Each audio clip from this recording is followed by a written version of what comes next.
have any idea how and not precisely when the favelas began in the city, like in the city of Rio? Have any idea? Portuguese. Yeah, Portuguese, of course. Yeah, they came here. But More than 100 years? more than 100 years, yeah. Between 150, you know, I don't know exactly when. For example, I can tell you this: between 1822, sorry, to 1889, Brazil used to be an empire. You probably know this, right? And in the middle of the century, the 18th century, Brazil get involved in a war against Paraguay for many political reasons, you know, stupid political reasons. I like to say they were stupid, you know. This is my opinion. Anyway, as you know, slavery used to be allowed in the Constitution. So a lot of, for example, let's just say, for example, you're a rich farmer. You have power, you have influence, you have friends in the Congress, and you don't want to go to the war, and not even your sons want to go to the war. And what do you have to do for not going to the war? Pretend you're sick. Pretend that you are safe or you are. No, I don't think it will work to say pretend you're sick or whatever. Come on, take a little bit. I just give you a tip. Right. Slavery is to be allowed. You send the slaves. Exactly. So yeah, a lot of farmers, they did that. They send their slaves in their place. But let's be honest, the slaves are not stupid. They don't want to go to the war, die or something. So what the government, the crown, basically did to make those guys go to the war. The crown was no.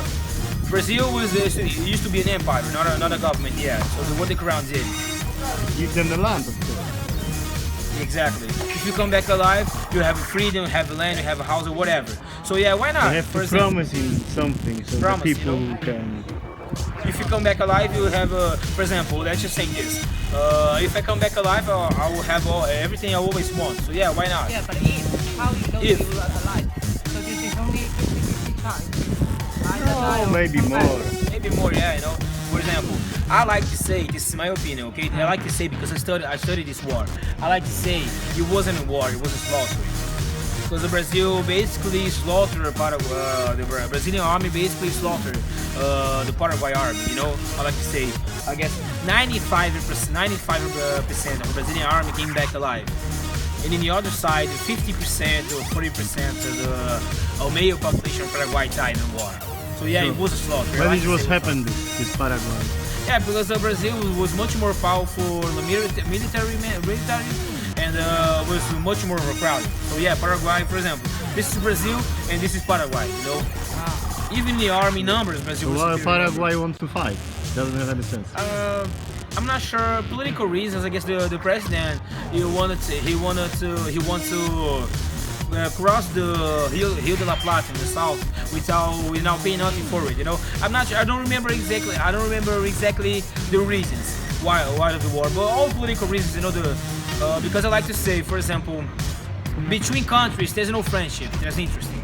There's exchange of favors. You know, I like to say this for many political reasons. They get involved in this war. You know, it's stupid reason. Like a lot of innocent people die with this.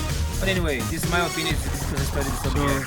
So this is where it's come from, favela. So the people back from the war and the king. Yeah, exactly. Yeah, he's giving spoilers, you know. But anyway, all those guys came back. So what the crown did? They'll give you anything they promised. I guess they only earned their freedom. Like, okay, you came back alive. Okay, you have your freedom right now. So those people, those former slaves, they need a job. They need a place to stay. So what they did?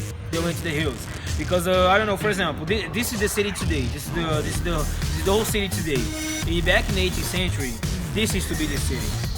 You know, this used to be the whole city.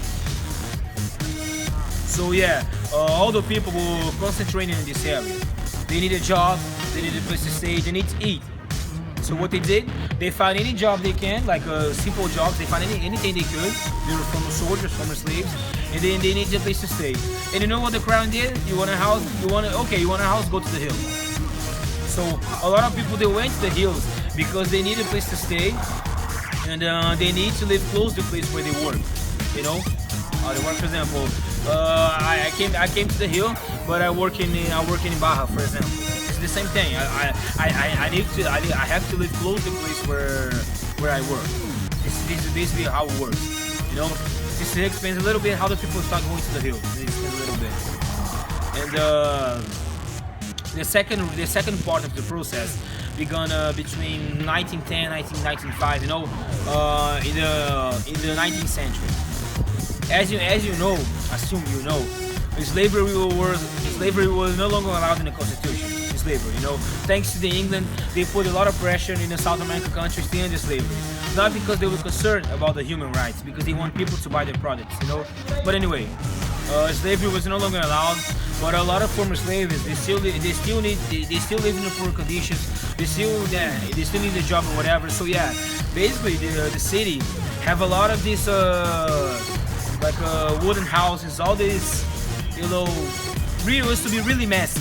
Really messy, and they have a funny nickname, Stinky City, you know, because people for example, houses, they don't have a sewage, they don't have a shower, they don't have anything.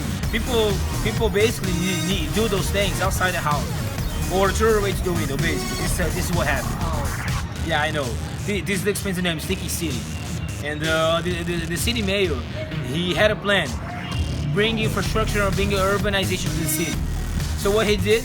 Destroy all the houses and expand the avenues and do a lot of things for the city. Valeu. My friend, guys, don't worry. Yeah, people talk to me when I'm doing tours with my friends. Anyway. So, but okay, you want to expand the avenues, you want to bring infrastructure, okay. But what about those people? Those people living here. What are you gonna do to them? The government doesn't give. Excuse me for the bad word. Government doesn't give a crap. So where are we gonna live? You want a house? Go to the hills. So the government destroy the houses, expand the avenues, and theoretically clean the city. You know, the city had a plan, make Rio look like Paris. I know it's impossible, but it was his plan. I don't know. But why only the rich people are benefiting in this process? You know, why the poor people they have to move, and at the same time the rich people they're in a house or whatever, and their lives were increased, and at the same time the poor people they have to move to the place where they live. You know, the government always, 100 years ago, always looking for the rich people interesting. At the same time, the poor people they don't have voice. What kind of democracy is that? They don't have voice just because they're poor. Anyway. All those people, like I said before, they have to live close to the place where they work. And the government said, you want a house, go to the hills. This is basically what they did. You know, this explains why people started going to those hills. You know, because they couldn't afford to live in the city, like in the city. So theoretically, they built their own house in the hills. You know, and basically it was the only place where the government allowed those people to live. Basically explains, you know. But I don't know. During the second part of the process, a lot of people, thousands of people that started going to the hills. Thousands of people, thousands. The government started looking at this as a problem. So what the government did? Tell everybody to leave. But no matter how many times you go into the hills and destroying their homes, no matter how many times you send them to leave, they will come back. No matter how many times, you know. For example, me and the police, we go to the hills. We kick everybody out, and no matter how many days, 3 days, 1 week, people always moving back. No matter how many times. So in the Brazilian hills, you used to have a plant called favela. No matter how many times you cut up favela, you grow up again. No matter how many times you grow up favela, you grow up again. And no matter how many times you destroy their houses, they will come back. So the government started to compare those people to the favela. This explains the name, favela, you know. All those people look like favela. No matter how many times you destroy their homes, they will come back, you know. So after a while, the government say, okay, you want to stay there? Go ahead, you can stay there. Why they don't do revolution? If they destroy the home of these people. So why there is 1,000, 2,000, 5,000 people? There is trained soldiers. Why they go against the government? I don't know, because the hills was the only place where they can live. You know, because it was close. But if somebody come and destroy your house, you are angry. If you are angry, fucking kill this or go against the government. There is 250,000 people. If it's 50,000 go against the government, go on the streets. Yeah, but I don't know. People didn't rebel against the government. I don't know why, but I don't think they have enough strength to go against the government. I don't know. You know, basically, it's the rich people against the poor people. You know, the rich people they have better conditions to fight in a war than the poor people. This is what this is the thing. But the poor people doesn't have anything for the lose. The rich people can lose everything, maybe. Yeah? Exactly, I agree with you, but I don't know the reason. I don't know why they didn't fight for it. They didn't fight it. For example, No, okay. after 3 days of a week, they come back. No matter how many times they will destroy their homes, you know. And So maybe this was the way of the protest. yeah, okay, exactly. You're a genius. You know everything about the city. Are you sure you don't speak Portuguese? Anyway, I'm joking. You know. Anyway, so basically this is expense, you know. And after a while, the government say, okay, you want to stay there, go ahead. So a lot of people, thousands of people started going to this place. Thousands of people because it's a cheap place, and theoretically you can do it in your own house there with no restriction. Theoretically, this is basically what happens. And the third part of the process began between 1950 and 1960. You know, like my dad belongs to the part of the process. He came to this place here in 1981, but before him and after him, a lot of people they do the same thing. They came from the northeast of the country. You know why? A lot of people from the northeast of the country looking for they come to Rio and São Paulo. Because there's no job opportunity there. Yeah, not so much. And here, at the same time, in Rio de Janeiro and São Paulo, they have a lot of opportunities. They have jobs. They have a better life. So yeah, the migration process, the migration reasons are almost the same in every world. You know, so this is what they did. They want a job. They want a better condition in life, or send money to the family. You know, in the northeast. A lot of people between 1950 and 1960 and today, 2016, a lot of people they do this. You know, like I said before, my dad came in 1981. I guess he traveled during 3 days, you know, in a bus or whatever. Yeah, 3 days just to came here and find a job. With 14 years old. You know, yeah. My dad had a lot of bad times, a lot of difficult times. But right now, today, like 40 years later, my dad, we have 3 houses. We live in the top floor, and the 2 below are rented. So yeah, but the life in the beginning was really, really hard. My dad has been through a lot of difficult times to have the life we have today. You know, a lot of people like him, for example, they were successful, but a lot of people they weren't. So for example, there's a shop here in the front. There's a shop there. They belong to the same guy. He's from Northeast. So yeah, he's one of the guys that were successful, you know. A lot of people they weren't. So basically, those 3 processes basically explain how the favelas began. You know, people look for a cheap place to live. People were no place to go. This is basically how explain this favelas. You know, like especially in like 40, 60 years ago. A lot of people have no idea, thousands and thousands of people from the northeast coming from this area to live. So yeah, basically 80% of the population from here descends from the northeast or born in the northeast.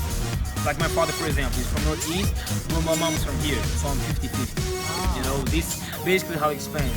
And the favelas increasing each year more.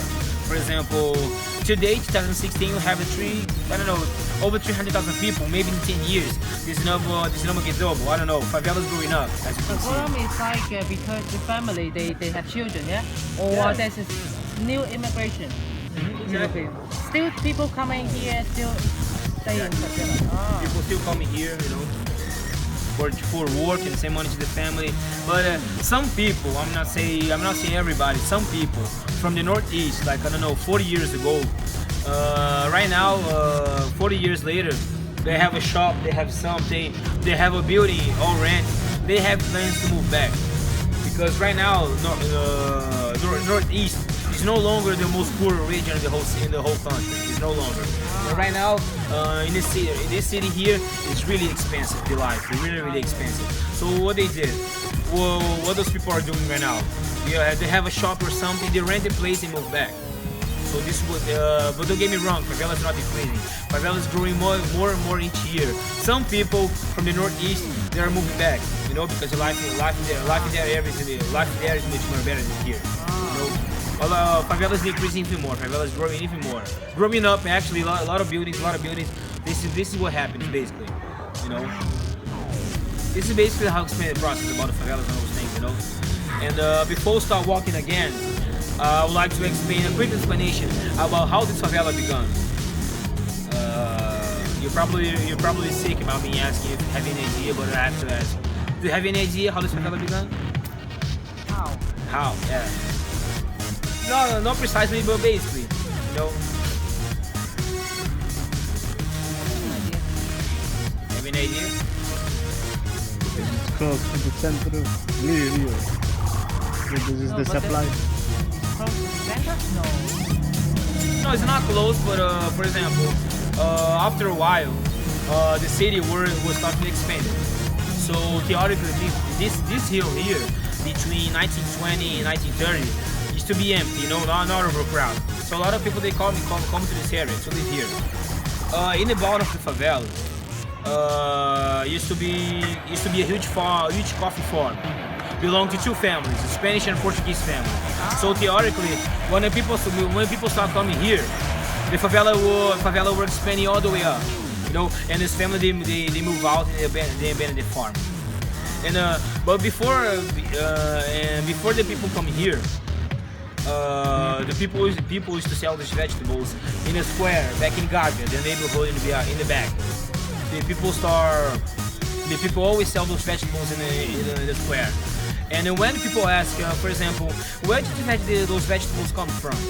And the people always say, in a little farm in the Upper Gávea. Gávea is the neighborhood in the back, and this area here used to call Upper Gávea, not because it stays in the mountain, whatever, in the hill.